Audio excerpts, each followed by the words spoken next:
मेरे वचनों से किसी को बुरा लगे तो बाद में माफी मांग लूंगा, बाद में माफी मांग लेता हूं, लेकिन मुनि तरुण सागर जब कहने के लिए बैठते हैं तो किसी को नहीं बख्शते। क्यों बख्शूं? वो गधा तुम ही हो। घोड़ा मरे ना मरे, ये गधा जरूर मरेगा। और गधा से मतलब जो गलत धारणा में जीता है वो गधा। गा मीन्स गलत, धा मीन्स धारणा। गधा में दो अक्षर है ना, गा मीन्स गलत, धा मीन्स धारणा। जो गलत धारणा में जीता है वो गधा। गधा हमेशा ही गलत धारणाओं में जीता है, इसलिए उसको कहते हैं गधा। क्योंकि जब वो किसी चौराहे पे खड़े होकर पंचम स्वर में आलाप भरता है तो अपने आप को अनुराधा पोड़वाल से कम नहीं समझता। ये उसकी पहली गलत धारणा है। और जब कोई उसकी पीठ पर डंडे मारता है, वहाँ से भागता है, गाँव के बाहर जाके मिट्टी में लौटता है, तो अपने आप को ऋतिक रोशन का बाप समझता है। ये उसकी दूसरी गलत धारणा है। गधा हमेशा ही गलत धारणाओं में जीता, इसलिए उसको गधा कहते हैं। अगर आप भी गलत धारणा में जीते हो, अपने प्रति, अपने पड़ोसी के प्रति, अपने सगे संबंधियों के प्रति, अपने बच्चों के प्रति, अपनी पत्नी के प्रति अगर आप भी गलत धारणा रखते हैं तो आप भी वही हो जो मैं समझ रहा हूं और जो आप समझ रहे हैं। गलत धारणा में जीने वाला गधा मैं निवेदन करना चाहता हूं, घोड़ा मरे ना मरे कोई जरूरी नहीं है, पर गधा जरूर मरेगा। आपने किसी का बुरा सोचा, आपने किसी का बुरा किया, करने के लिए चले, कर पाए ना कर पाए कोई जरूरी नहीं है, पर सोचने मात्र से आपने अपने पैरों पर अपने हाथों से कुल्हाड़ी मार ली। भावनाओं से गिरोगे तो गिर गए। कुर्सी से आदमी गिरता है तो केवल जमीन पर पड़ता है, पर मन से आदमी गिर गया, विचारों से आदमी गिर गया, भावनाओं से आदमी गिर गया तो सीधा नरक में जाके पड़ता है। तो चिड़िया ने बड़ा अच्छा जवाब दिया। चिड़िया ने कहा, जिस दिन इस घटना का इतिहास लिखा जाएगा, मेरा नाम आग लगाने वालों में नहीं, आग बुझाने वालों में लिखा जाएगा। और यही बात तो मैं कहता हूं, अगर आप चाहते हैं कि मरने के बाद भी लोग आपको याद करें तो दो काम जरूर कर जाना, और दो में से एक काम तो कर ही जाना। अगर आप चाहते हैं कि मरने के बाद आपको लोग दुनिया में भुला न दें, अगर आप चाहते हैं कि मरने के बाद भी लोग आपको याद करें, तो दो में से एक कोई भी काम कर जाओ। या तो करने जैसा, या तो कुछ ऐसा लिख जाओ कि जिसको लोग पढ़े, या फिर कुछ ऐसा कर जाओ कि जिस पर कोई कुछ लिखे। दो में से एक कुछ करिए। अगर आप अपने नाम को अमर रखना चाहते हैं, आप अपनी कीर्ति को अमर रखना चाहते हैं, अगर आप अपनी यश गाथा को अमर रखना चाहते हो, तो यह सूत्र आपको बहुत काम का है। आपको जीने के लिए जरूरी है कि या तो कुछ ऐसा लिख जाओ कि लोग जिसे पढ़ पढ़ करके प्रेरणा ले, या फिर ऐसे जीवन में कुछ कर्म कर जाओ कि जिस पर कोई विद्वान, कोई साहित्यकार, कोई पत्रकार कुछ लिखे, तो ही आपका नाम इस दुनिया में अमर हो सकता है, लोगों को याद रह सकता है। लोग मरने के बाद आपको याद करते रहेंगे, वरना खाया खोया बह गया। यूं तो रोज ही इस दुनिया में हजारों लोग पैदा होते हैं, हजारों लोग मर जाते हैं। यूं पैदा होना और मर जाना कोई बड़ी बात नहीं है। कुछ अनुकरणीय हो वो कर जाओ। और दुनिया से जाना तो ऐसे जाना, ऐसे जाना, ऐसे जाना, ऐसे जाना, ऐसे जाना कि लोग तुम दुनिया से जाओ तो लोग तुम्हारे लिए रोएं। ऐसे मत जाना कि जिस दिन तुम मरो तो लोग कहे अच्छा हुआ, पाप टला, धरती का कुछ तो बोझ कम हुआ।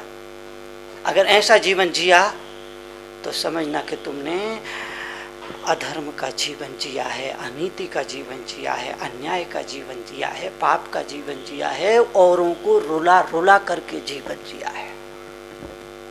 क्योंकि दुर्जन जब तक जीता है दुनिया के लोगों को रुलाता है, मगर दुर्जन जिस दिन मरता है वो लोगों को हंसा के जाता है, क्योंकि लोग कहते हैं अच्छा हुआ, बला टली। ऐसा जाना भी कोई जाना है, ऐसा दुनिया से रवाना होना भी कोई रवाना है। इस तरह से अगर आपने जीवन जिया तो समझना कि आपने जीवन के साथ मजाक किया है, खिलवाड़ किया है। अरे दुनिया से जब जाओ तो लोगों के दिलों में मीठी यादें छोड़ के जाना, लोगों की आंखों में प्यार के आंसू छोड़ के जाना, तो तुम्हारा जीवन सार्थक होगा, तो तुम्हारा जीवन तपोपूर्ण और साधनामय होगा। जाना तो है ही, एक दिन मुझे भी जाना है, एक दिन आपको भी जाना है, सारी दुनिया को ही जाना है, ये भी कोई बताने की बात है। लेकिन जाने जाने में फर्क होता है, जीने जीने में फर्क होता है। किसी के जीवन में स्वर्ग और किसी के जीवन में नरक होता है।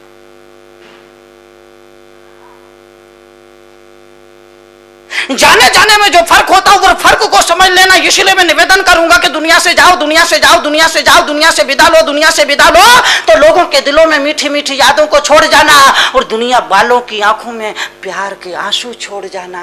ये तुम्हारे जीवन की सफलता होगी, यही जिंदगी की असली उपलब्धि होगी। चिड़िया ने कहा, जिस दिन इस घटना का इतिहास लिखा जाएगा मेरा नाम आग बुझाने वालों में, आग लगाने वालों में नहीं, आग बुझाने वालों में लिखा जाएगा। इतिहास में ऐसा नाम दर्ज हो तो ये जीवन की उपलब्धि है। पेड़ से पत्ते को तोड़ देना बड़ा आसान है, टूटे हुए पत्ते को फिर से पेड़ पर जोड़ना ये किसी फरिश्ता का काम होता है, किसी देव पुरुष का काम होता है। पत्ता तो शैतान भी तोड़ सकता है, पर टूटे पत्ते को फिर से डाल पे जोड़ना ये किसी ईश्वर का, किसी भगवान का ही काम हो सकता है। किसी का जान ले लेना, किसी के प्राणों के साथ खेल जाना, किसी की हत्या कर देना, किसी का मर्डर कर देना, किसी के जीवन को तबाह कर देना, किसी के जीवन को बर्बाद कर देना, यह शैतान का काम है, बड़ा आसान है। किसी को जीवन दे देना, किसी की जिंदगी में खुशियों को दे देना, किसी को जीने का आधार दे देना, किसी को जीवन का मकसद दे देना, ये किसी देव पुरुष का काम है, ये किसी संत पुरुष का काम है, ये किसी सज्जन पुरुष का काम है, ये किसी महापुरुष का काम है।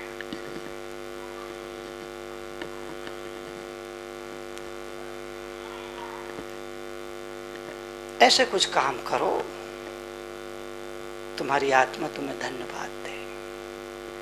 रात सोने के लिए जाओ तो आज की समीक्षा करो, फिर सो, और समीक्षा के बाद जो आज भूल हुई है, जो आज चूक हुई, जो आज स्खलन हुआ है, उसको सुधारने के लिए कल की प्रतीक्षा करो। आज की समीक्षा और कल की प्रतीक्षा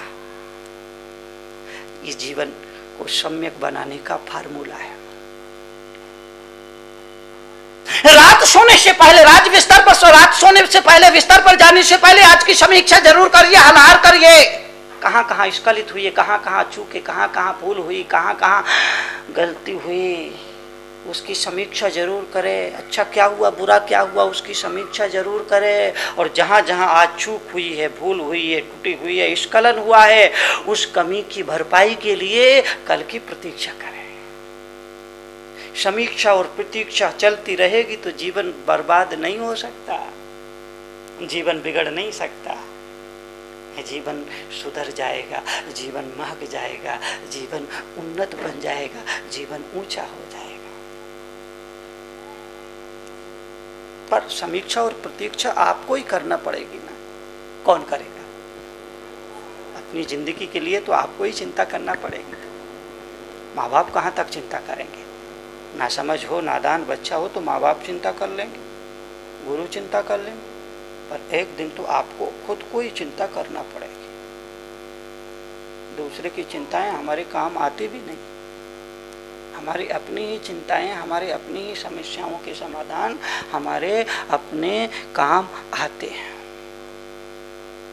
तो मेरे भाइयों, अम्माओं, प्यारी प्यारी जगदम्बाओं, जगत जननी पवित्रतम गंगाओं, सबसे ही कह रहा हूं, चिड़िया की चोंच याद रखना। चोंच भर ही सही दो, अंजलि भर ही सही दो, मुट्ठी भर ही सही दो। जम शक्कई तम की रही, जितना बने उतना अच्छा काम जरूर करो। ये नहीं कि लाखों रुपए दान देने के लिए कह रहा हूं, करोड़ों रुपए दान देने के लिए कह रहा हूं, हजारों रुपए दान देने के लिए कह रहा हूं। 1 रुपए की हैसियत है तो 1 रुपए किसी जरूरतमंद आदमी को समाज सेवा में, धर्म सेवा में, गुरु सेवा में, राष्ट्र सेवा में जरूर समर्पित करो, क्योंकि दिया हुआ ही अपने काम आता है। तुमको लगता है कि तुम दे रहे हो, दे नहीं रहे हो। बीज जमीन पर डाल रहे हो, वो बीज कल अंकुरित होगा, सैकड़ों गुना होके वापिस तुम्हारे पास ही लौटने वाला है। भगवान के सामने दीप जलाओ तो ये अहंकार मत करना कि ओ भगवान मैं दीप लगा रहा हूं, देख लो, अगर मैं दीप ना लगाता तो शाम की आरती भी होने वाली नहीं थी। हाँ नमस्कार, ऐसी भूल मत करना भाई। भगवान के चरणों में दीप लगाने के लिए जाओ तो श्रद्धा से लगाना, समर्पण से लगाना, भक्ति भाव से लगाना, ये सोच करके लगाना कि तेरा तुझको सौंप दे, क्या लागत है मोह। अरे तू क्या भगवान के सामने दीप लगाएगा रे पागल। भगवान के सामने तो कुदरती 2 दीप हमेशा ही जलते हैं। दिन में तो सूरज जलता है और रात में चंद्रमा जलता है। तू क्या दीप लगाएगा। सूर्य और चांद का मुकाबला क्या तेरा छोटा दिया कर सकता है। बोल, किस बात का अहंकार करता है, किस बात का गरूर करता है, किस बात का अभिमान करता है, किस बात का मान करता है, किस बात का गुमान करता है, किस बात का अहंकार करता है, किस बात का घमंड करता है, किस बात का युगो करता है, किस बात का दम्भ करता है, किस बात का गर्व करता है, किस बात का मत करता है। मैंने लगाया, मैंने लगाया, मैंने लगाया, मैंने दीप लगाया। अरे तू क्या लगाएगा। तेरी हैसियत क्या है, तेरी ताकत क्या है, तेरी सामर्थ्य क्या है। कुदरती 2 दिए भगवान के चरणों में हर पल जलते रहते हैं, सुबह शाम जलते रहते हैं। दिन में तो दिन का देवता दिवाकर सूरज भगवान की आरती उतारता है और रात में चंद्रमा भगवान की आरती। ये कुदरती दिए भगवान की सेवा में सुबह शाम जलते रहते हैं। तेरा दिया क्या इन दियों का मुकाबला कर सकता है? नहीं ना, तो फिर क्यों करता, फिर क्यों थोता अहंकार पालता है कि मैंने किया, मैंने किया, मैंने किया, मैंने किया, मैंने किया। अरे तूने क्या किया। एक बड़ी मजेदार बात आपको बताऊं। 2 दिन पहले मैं एक श्रावक के घर भोजन के लिए गया। टाइम हो रहा है ना, मुझे भी पता है। ये टीवी वाले प्रवचन बीच में ही कट कर देते।